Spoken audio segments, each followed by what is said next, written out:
Conjugate of a complex number and its properties. Earlier dear students हमने discuss किया था कि आर्गन डायग्राम से ये है, इसमें कॉम्प्लेक्स कॉन्जुगेट क्या होता है। जैसे आपके पास एक कॉम्प्लेक्स नंबर है z is equal to x plus iota y। Okay, ये z कॉम्प्लेक्स नंबर है, इसकी जो लेंथ होगी फ्रॉम द ओरिजिन या डिस्टेंस फ्रॉम द ओरिजिन ये z मॉडुलो को रिप्रेजेंट करेगा, और ये इसका रियल इमेजिनरी पार्ट हो गया, और distance from the origin on real axis ये इसका रियल पार्ट हो जाएगा। वेल, और ये आर्गुमेंट से ओके यहाँ पर आप देखें इसकी जो रिफ्लेक्शन है अबाउट द रियल एक्सिस, ये कि जो उतनी लेंथ ये वर्टिकल लेंथ है उतनी ही वर्टिकल बिलो जो लेंथ होगी ये उसका इमेजिनरी कॉन्जुगेट को रिप्रेजेंट करेगा। तो जस्ट द इसी कॉम्प्लेक्स नंबर की reflection about this out real axis उसको हम कहेंगे ये कॉम्प्लेक्स कॉन्जुगेट है ऑफ दिस कॉम्प्लेक्स नंबर। तो इसको रिप्रेजेंट करते हैं z बार से, और ये z बार का मॉडुलस है। तो आप देख सकते हैं यहाँ पर ये सारी लेंथ्स इक्वल है, ये कॉरस्पॉन्डिंग लेंथ्स इक्वल यहाँ पर, और ये तो सेम है, आइडेंटिकल है, तो इट मीन्स कि ये कॉमन है। यहाँ पर ये आपके पास सिचुएशन है कि जस्ट अब किसी भी कॉम्प्लेक्स नंबर का reflection about the real axis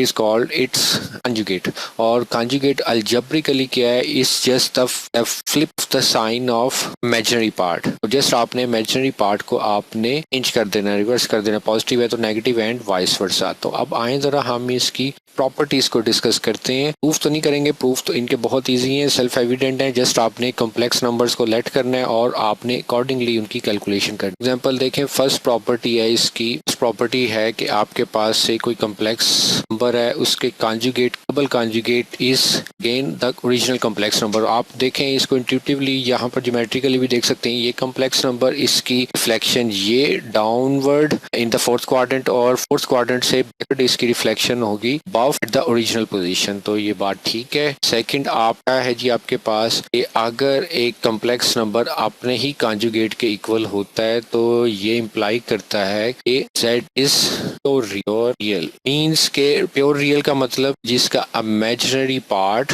zero हो। इट मींस के इमेजिनरी पार्ट जीरो होगा तो वो रियल एक्सिस पर लाई करेगा, रियल एक्सिस पर लाई करेगा। इट मींस के रियल एक्सिस ऊपर कोई कॉम्प्लेक्स नंबर लाई करता है तो उसकी इमेज भी यहीं पर हो। थर्ड क्या है जी के z conjugate is equal to z कोई कॉम्प्लेक्स नंबर है माइनस z कॉन्जुगेट के इक्वल तभी होगा अगर z इज और इमेजिनरी। और इमेजिनरी का मीनिंग है कि यहाँ पर real part of z equal होगा। अब इसको आप ज्योमेट्रिकली खुद विजुअलाइज करते रहें, मैं इनको जरा अच्छी वे में आपको एक्सप्लेन करता हूँ। यहाँ पर z1 प्लस z इन दो कॉम्प्लेक्स नंबर है, उनका सम करें और उनका कॉन्जुगेट लें तो वो इंडिविजुअली डिस्ट्रीब्यूट हो सकता है। मींस यहाँ पर आप कह सकते हैं a conjugate of sum is equal to sum of conjugate. यहाँ पर इसको जरा जनरलाइज अगर आप करें तो जनरलाइज करके आप कैसे लिख सकते हैं इसको, मीन z k है तो k is equal to 1 to n और उनका आपने कॉन्जुगेट करना है। तो ये mean conjugate of sum is equal to sum of conjugates. अब आए जी इसकी फिफ्थ प्रॉपर्टी देखें आप, यही मामला आपका प्रोडक्ट के लिए होगा कि z1 z2 से आपके पास दो कॉम्प्लेक्स नंबर है, उनका कॉन्जुगेट लें तो वो भी ऐसे ही डिस्ट्रीब्यूट हो जाएगा। मीन्स के आप इसको कह सकते हैं प्रोडक्ट ऑफ मीन्स के conjugate of product conjugate of product is equal to product of conjugates।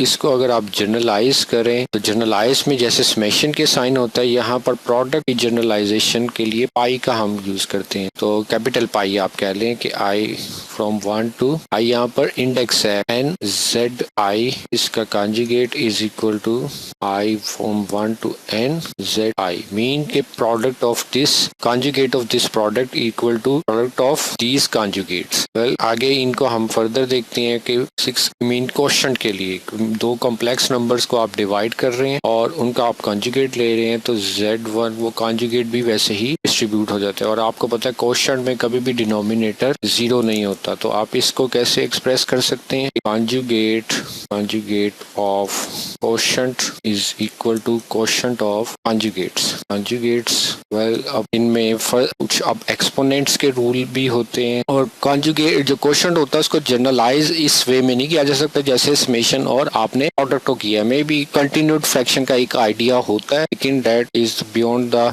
Our scope. तो हम यहाँ पर जो उनसे आगे इसकी पावर्स को डिस्कस करते हैं। फॉर एग्जांपल यहाँ पर कोई कॉम्प्लेक्स नंबर है और उसकी होल पावर n है, तो उसको आप कॉन्जुगेट लें तो वो रिप्लेस हो सकते हैं। मीन्स कि यहाँ पर ये zn कर सकते हैं कि आप यहाँ पर इसको क्या लिख सकते हैं, power of conjugate, conjugate of